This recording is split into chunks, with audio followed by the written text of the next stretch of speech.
Job chapter 2, the second test, health.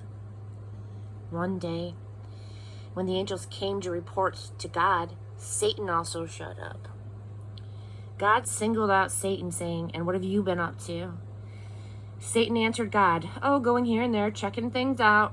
And then God said to Satan, "Have you noticed my friend Job?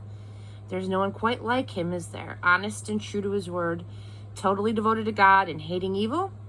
He still has a firm grip on his integrity. You tried to trick me into destroying him, but it didn't work." Satan answered, "A human would do anything to save his life. But what do you think would happen if you reached down and took away his health? He would curse you to your face, that's what." God said, "All right, go ahead. You can do what you like with him, but mind you, don't kill him." Satan left God and struck Job with terrible sores. Job was ulcers and scabs from head to foot. They itched and oozed so badly that he took a piece of broken pottery to scrape himself, and then he went and sat on a trash heap among the ashes. His wife said, "Still holding on to your precious integrity, are you? Curse God and be done with it."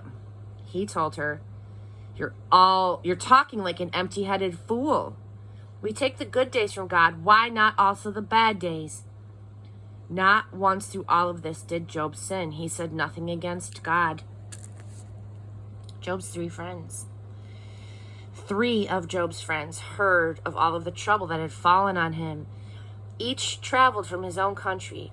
Eliphaz from Teman, Bildad from Shuhah, and Zophar from Namath. And they went together to Job to keep him company and comfort him. When they first caught sight of him, they couldn't believe what they saw. They hardly recognized him. They cried out in lament. They ripped their robes and dumped dirt on their heads as a sign of their grief. Then they sat with him on the ground. 7 days and nights they sat there without saying a word. They could see how rotten he felt, how deeply he was suffering. Chapter 3. Job cries out. What is the point of life? Then Job broke the silence. He spoke up and cursed his fate. "Obliterate the day I was born. Blank out the night I was conceived. Let it be a black hole in space. May God above forget it ever happened. Erase it from the books. May the day of my birth be buried in deep darkness, shrouded by the fog, swallowed by the night. And the night of my conception, the devil take it. Rip the date off the calendar, delete it from the almanac. Oh, turn that night into pure nothingness. No sounds of pleasure from that night ever. May those who were good at cursing curse that day. Unleash the sea beast, Leviathan, on it.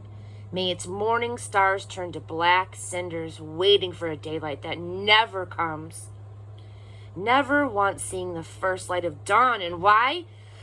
Because it released me from my mother's womb into a life with so much trouble.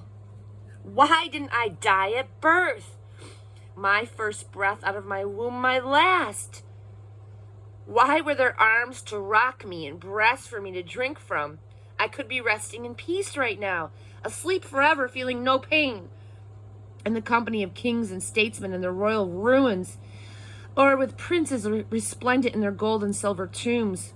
Why wasn't I stillborn and buried with all the babies who never saw light? Where the wicked no longer trouble anyone and bone-weary people get a long-deserved rest. Prisoners sleep undisturbed, never again to wake up to the bark of the guards. The small and the great are equals in that place, and slaves are free from their masters.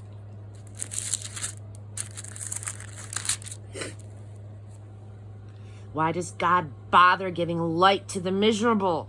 Why bother keeping bitter people alive? Those who want in the worst way to die and can't. Who can't imagine anything better than death. Who count the days of their death and burial, the happiest days of their life. What is the point of life when it doesn't make sense?